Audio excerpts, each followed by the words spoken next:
Bom, pessoal, temos aqui mais uma questão de eletrodinâmica no Enem 2013.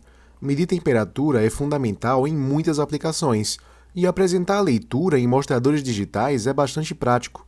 O seu funcionamento é baseado na correspondência entre valores de temperatura e de diferença de potencial elétrico. Por exemplo, podemos usar o circuito elétrico apresentado, no qual o elemento sensor de temperatura ocupa um dos braços do circuito, que aqui ele chama de RS, e a dependência da resistência com a temperatura é conhecida.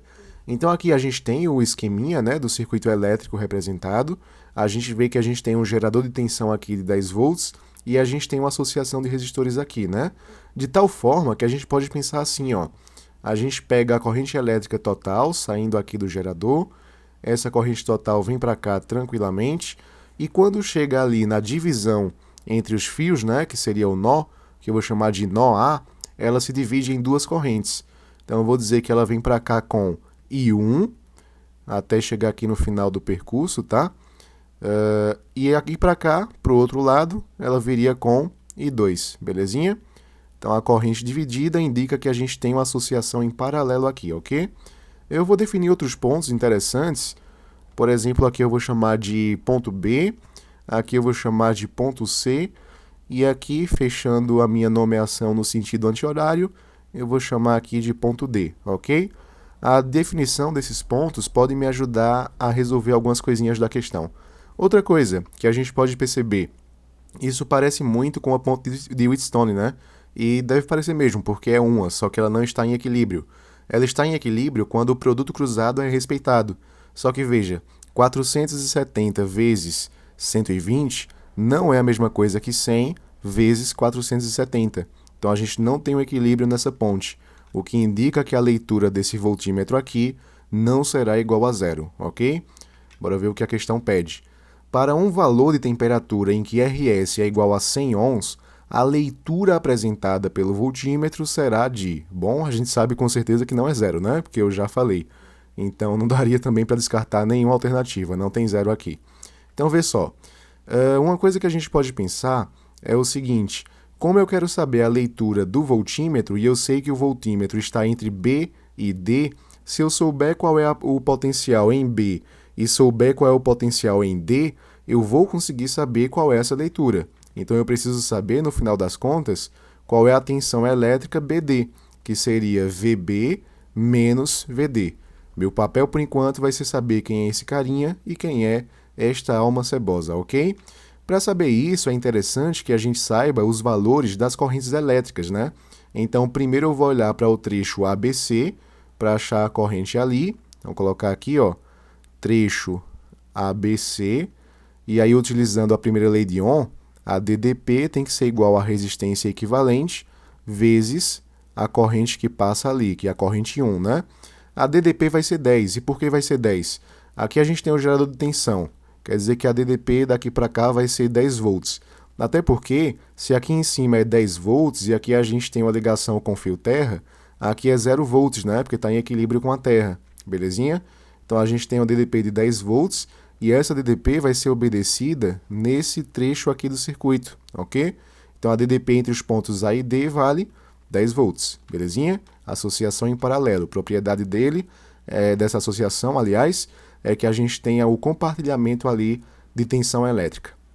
Então aqui o vale 10, a resistência equivalente é fácil de achar porque 470 ohms e 100 ohms estão em série, são percorridos pela mesma corrente elétrica, que é I1, então basta somar essas resistências, que ficaria 570 ohms.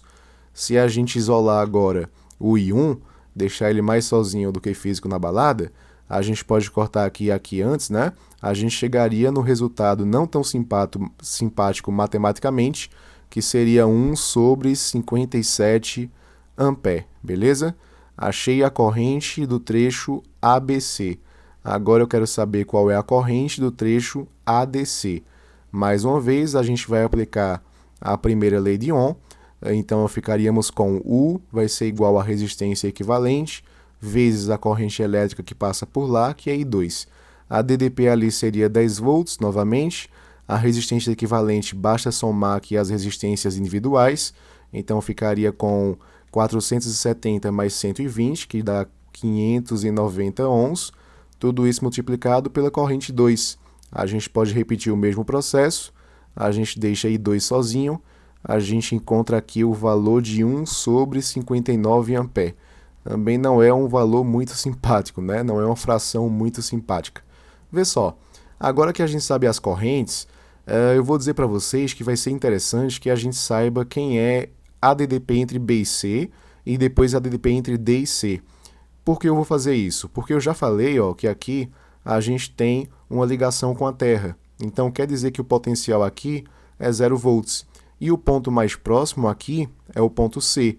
Isso indica para a gente que o ponto C também está em equilíbrio com a Terra. Então VC é igual a 0 volts. Essa conclusão é super importante. Então vamos lá. Primeiro eu quero saber qual é a diferença de potencial entre B e C. Porque como eu sei que o potencial em C é 0, eu vou conseguir saber quem é o potencial em B. Então bora lá. Quero saber a tensão elétrica entre B e C, que vai ser o potencial em B menos o potencial em C. Só que o potencial em C é 0. Se eu aplicar a primeira lei de Ohm aqui, a gente vai ficar com a resistência vezes a corrente 1 tem que ser igual a VB. A resistência entre B e C é esse 100 ohms. Então 100 vezes a corrente elétrica, né, que seria 1 sobre 57, é o valor de I1, tem que ser igual a VB. Então VB tem que ser igual a 100 sobre 57 volts. Vamos guardar esse resultado aqui por enquanto, certinho? E se a gente fizer o mesmo procedimento ali, só que olhando agora para os potenciais em D e em C, a gente vai encontrar o seguinte, o DC vai ser igual ao potencial em D menos o potencial em C. Então, como é que a gente ficaria aqui? O DC eu vou aplicar novamente a primeira lei de Ohm, vai ficar R vezes I2, o potencial em C é 0, a gente descarta, e aqui a gente repete VD.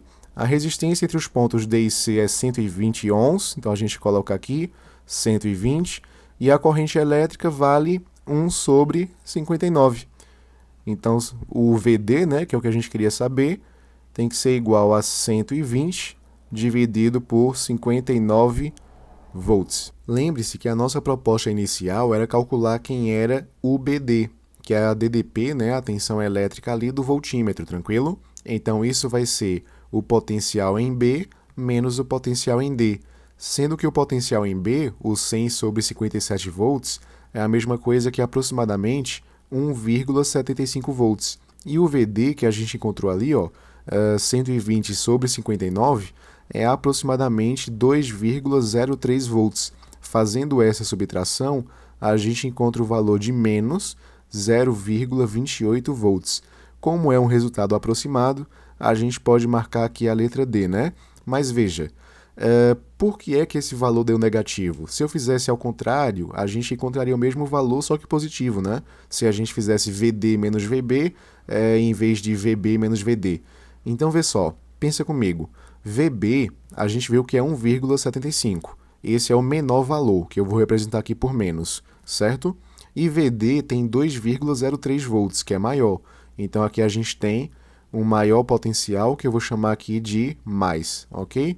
Então, veja, eu estou ligando o fio positivo do voltímetro no menor potencial e eu estou ligando o fio negativo do voltímetro no maior potencial. A gente meio que inverte, né?